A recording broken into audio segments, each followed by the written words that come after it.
आज हम संयुक्त राष्ट्र संघ, जो कि एक अंतर्राष्ट्रीय संस्था है, संपूर्ण विश्व की संस्था है, उसके बजट पर चर्चा करेंगे। इसके अतिरिक्त हम संयुक्त राष्ट्र संघ की सदस्यता और संयुक्त राष्ट्र संघ के अंगों पर भी चर्चा करेंगे। सबसे पहले संयुक्त राष्ट्र संघ के बजट पर हम कुछ विचार विमर्श या चर्चा करते हैं। संयुक्त राष्ट्र संघ के घोषणा पत्र के अनुसार अनुच्छेद 17 में बजट पर विचार करने और उसे अनुमोदित करने का कार्य महासभा का है, यानी बजट पर विचार करना और उसका अनुमोदन करना, यह जिम्मेदारी महासभा की है।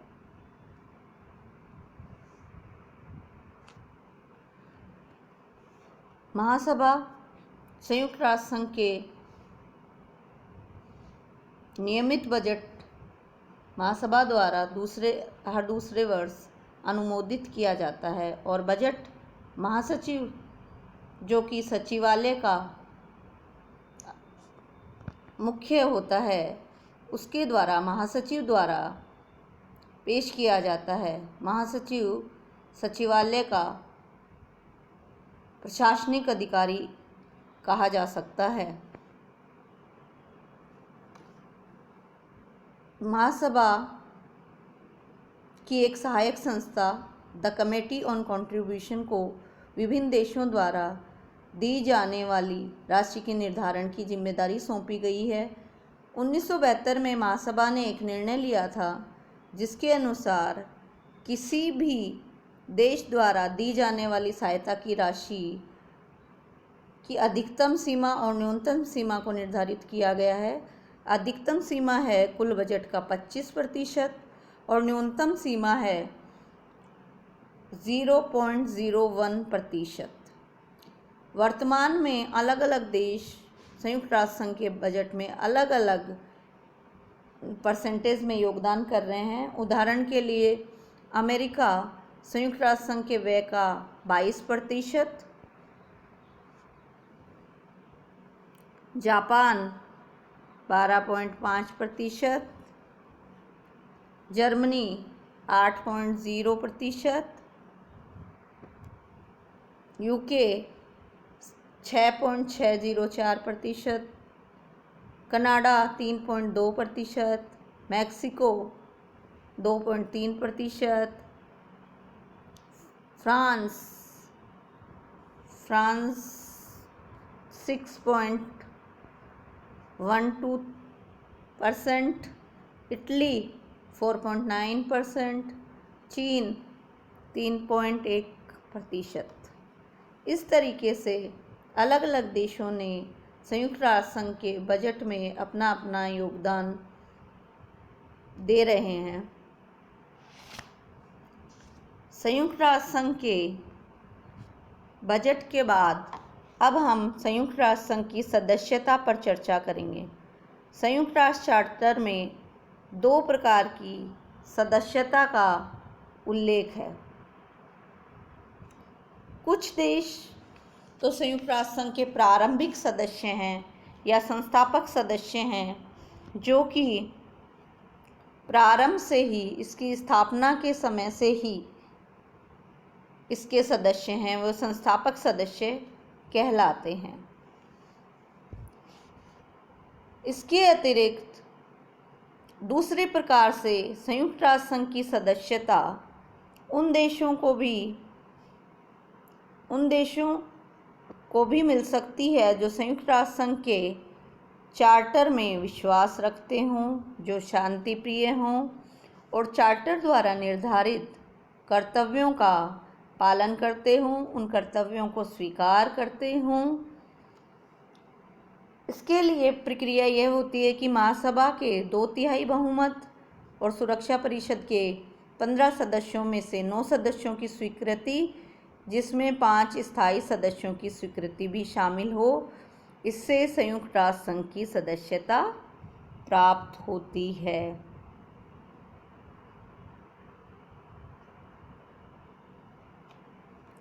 इस प्रकार दोबारा हम रिपीट करें, महासभा के 2/3 बहुमत, सुरक्षा परिषद के 15 सदस्यों में से 9 सदस्यों की स्वीकृति, जिसमें से 5 स्थायी सदस्यों की भी स्वीकृति उपलब्ध हो तो संयुक्त राष्ट्र संघ की सदस्यता प्राप्त हो सकती है। जब संयुक्त राष्ट्र संघ की स्थापना की गई थी तब इसके 51 संस्थापक सदस्य थे और वर्तमान में इसकी सदस्य संख्या 193 हो गई है और दक्षिणी सूडान को 193वां सदस्य स्वीकार कर लिया गया है। वर्तमान में अगर इसकी सदस्य संख्या पूछी जाए, संयुक्त राष्ट्र संघ की सदस्य संख्या, तो 193 है। सदस्यों का निलंबन के लिए सुरक्षा परिषद की रिपोर्ट की आवश्यकता होती है। सुरक्षा परिषद की रिपोर्ट पर सदस्य देशों को महासभा से निलंबित भी किया जा सकता है। चार्टर में सदस्यता को समाप्त करने के बारे में कोई उल्लेख नहीं है। चार्टर के सिद्धांतों का अगर कोई निरंतर उल्लंघन करता है तो सुरक्षा परिषद की सिफारिश पर महासभा द्वारा सदस्यता से वंचित किया जा सकता है और उसकी सुविधाओं पर भी बंधन लगाया जा सकता है। क्या कंडीशन है? चार्टर के सिद्धांतों का अगर कोई निरंतर उल्लंघन करता है तो सुरक्षा परिषद की सिफारिश पर महासभा द्वारा सदस्यता से वंचित किया जा सकता है। अब हम चर्चा करते हैं सदस्यता के प्रत्याहरण की, विड्रॉल की, यानी कोई देश या सदस्य अपनी सदस्यता वापस ले सकते हैं अथवा नहीं। सदस्यता का प्रत्याहरण यानी सदस्यता को वापस लेना, सदस्यता को वापस लेना। इसके संबंध में संयुक्त राष्ट्र संघ का चार्टर मौन है। ये न तो सदस्यता को वापस लेने की आज्ञा देता है और ना ही मना करता है। पिछले विभिन्न वर्षों के जीवन काल में केवल संयुक्त राष्ट्र संघ के 75 वर्षों के जीवन काल में केवल इंडोनेशिया ने 1965 में संयुक्त राष्ट्र संघ की सदस्यता का प्रत्याहार किया था, परंतु एक वर्ष बाद इंडोनेशिया पुनः संयुक्त राष्ट्र संघ में लौट आया।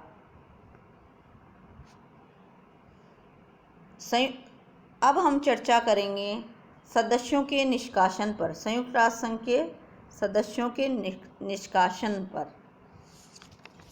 यानी संयुक्त राष्ट्र संघ से निकालना, सदस्यों को निकाला जाना। निष्कासन का तात्पर्य है निकाला जाना। चार्टर के अनुच्छेद 6 के अनुसार यदि कोई सदस्य जानबूझकर और लगातार चार्टर में वर्णित सिद्धांतों का उल्लंघन करता है और तो उसे सुरक्षा परिषद के सुझाव पर महासभा द्वारा संस्था से निकाला जा सकता है। निष्कासन एक महत्वपूर्ण प्रश्न है, इसलिए निष्कासन के लिए सुरक्षा परिषद के 9 सदस्यों की सकारात्मक सहमति, जिसमें 5 स्थायी सदस्य भी शामिल हों, तथा महासभा के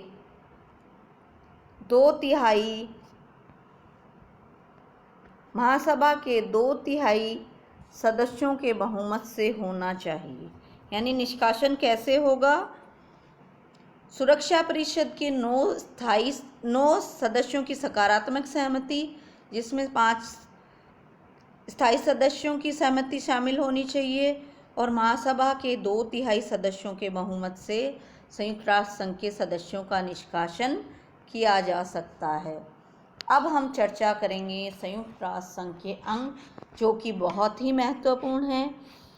संयुक्त राष्ट्र संघ चार्टर के 3rd चैप्टर में अनुच्छेद 7 के अनुसार इसके प्रधान अवयव या अंग 6 हैं। पहला है महासभा, जिसको जनरल असेंबली कहा जाता है। दूसरा है सुरक्षा परिषद, जो कि सिक्योरिटी काउंसिल है। तीसरा न्यास परिषद, ट्रस्टीशिप काउंसिल, जो आजकल निष्क्रिय हो गई है, जिसके पास आजकल कोई कार्य नहीं बचा है संयुक्त राष्ट्र संघ का, वह अंग है न्यास परिषद। चौथा है सचिवालय, जो कि इसका प्रशासनिक अभिकरण है। पांचवा आर्थिक और सामाजिक परिषद, the economic and social council. और छठा है अंतर्राष्ट्रीय न्यायालय, इंटरनेशनल कोर्ट ऑफ जस्टिस, जिसको ICJ भी कहा जाता है। इस प्रकार संयुक्त राष्ट्र संघ यानी UNO, यूनाइटेड नेशन ऑर्गेनाइजेशन के 6 अंग हैं: महासभा, सुरक्षा परिषद, न्यास परिषद, सचिवालय, आर्थिक और सामाजिक परिषद तथा अंतर्राष्ट्रीय न्यायालय। आज हम महासभा पर कुछ चर्चा करेंगे। महासभा संयुक्त राष्ट्र संघ के प्रमुख अंगों में से सबसे बड़ा और महत्वपूर्ण अंग है। इसमें संयुक्त राष्ट्र संघ के कुल सभी सदस्य, जो कि 193 हैं, वे सभी सदस्य देश शामिल हैं। यह संयुक्त राष्ट्र संघ का केंद्रीय अंग है। ये संपूर्ण विश्व का उन्मुक्त अंतःकरण है। इसे विश्व की लघु संसद कहा जाता है। विश्व संस्था के जो संस्थापक थे, उनका उद्देश्य महासभा को एक महान अंतर्राष्ट्रीय नैतिक और राजनीतिक मंच बनाना था। वे इसे एक महान नैतिक और राजनीतिक मंच बनाना चाहते थे। इस संस्था को मानव पार्लियामेंट भी कहा जाता है। इसमें प्रतिनिधित्व जो है वो सभी देशों को प्राप्त है। सभी जो सदस्य देश हैं वो अपने प्रतिनिधि इसमें भेज सकते हैं। प्रत्येक राष्ट्र अधिकतम 6 प्रतिनिधि महासभा में भेज सकता है, जिनको वाद विवाद में भाग लेने का अधिकार तो है, किंतु वोट के समय एक देश का एक ही प्रतिनिधि वोट कर सकता है, यानी एक देश का एक ही वोट समझा जाता है। अब हम चर्चा करेंगे महासभा की मतदान प्रक्रिया पर। महासभा में जो विभिन्न विषय रखे जाते हैं विचार विमर्श एवं वोटिंग के लिए, 2 तरीके के प्रश्न महासभा में उपस्थित होते हैं। एक तो महत्वपूर्ण प्रश्न और एक साधारण प्रश्न। महत्वपूर्ण प्रश्नों पर महासभा के निर्णय उपस्थित एवं मतदान करने वाले सदस्यों के 2/3 बहुमत से होते हैं, और अन्य प्रश्नों पर जो निर्णय, साधारण प्रश्नों पर जो निर्णय लिए जाते हैं, उनमें उपस्थित एवं मतदान करने वाले सदस्यों के साधारण बहुमत द्वारा निर्णय कर लिया जाता है। महत्वपूर्ण प्रश्न हैं कौन से, उनकी अगर हम बात करें तो महत्वपूर्ण प्रश्नों के अंतर्गत कुछ प्रश्न गिनाए गए हैं, जैसे अंतर्राष्ट्रीय शांति और सुरक्षा बनाए रखना, सुरक्षा परिषद के अस्थायी सदस्यों का निर्वाचन, आर्थिक एवं सामाजिक परिषद के सदस्यों का निर्वाचन, न्यास परिषद के सदस्यों का निर्वाचन, संयुक्त राष्ट्र संघ में नए सदस्यों का प्रवेश, सदस्यों का निष्कासन, बजट संबंधी प्रश्न आदि आदि। ये सभी महत्वपूर्ण प्रश्न हैं जिन पर निर्णय उपस्थित तथा मतदान करने वाले सदस्यों के 2/3 बहुमत से होते हैं। अब हम चर्चा करते हैं साधारण विषयों की। साधारण विषयों पर निर्णय उपस्थित एवं मतदान करने वाले सदस्यों के साधारण बहुमत द्वारा निर्णय हो जाते हैं। महासभा का वार्षिक अधिवेशन नियमित रूप से सितंबर माह के तीसरे मंगलवार से शुरू होता है और यह प्रति वर्ष में एक बार ही होता है। अब हम चर्चा करेंगे महासभा के अधिकार और कर्तव्यों पर। सुरक्षा परिषद के अंतर्गत जो भी विषय विचाराधीन होते हैं उन पर महासभा वाद विवाद कर सकती है, लेकिन जब तक सुरक्षा परिषद निर्णय की मांग नहीं करती, जब तक वह निर्णय नहीं कर सकती है। सुरक्षा परिषद अपनी वार्षिक रिपोर्ट महासभा के पास भेजते हैं और निर्धारित तिथि पर इन पे विचार होता है। महासभा सुरक्षा परिषद के 10 अस्थायी सदस्यों, आर्थिक और सामाजिक परिषद के 54 सदस्यों तथा न्यास परिषद के अस्थायी सदस्यों का निर्वाचन करती है और अंतर्राष्ट्रीय न्यायालय के सदस्यों को भी निर्वाचित करने का अधिकार समान रूप से महासभा और सुरक्षा परिषद को है। सुरक्षा परिषद के अधिकार, कर्तव्य और कार्यों पर हम विस्तृत चर्चा अगले वीडियो में करेंगे। आज के लिए इतना ही।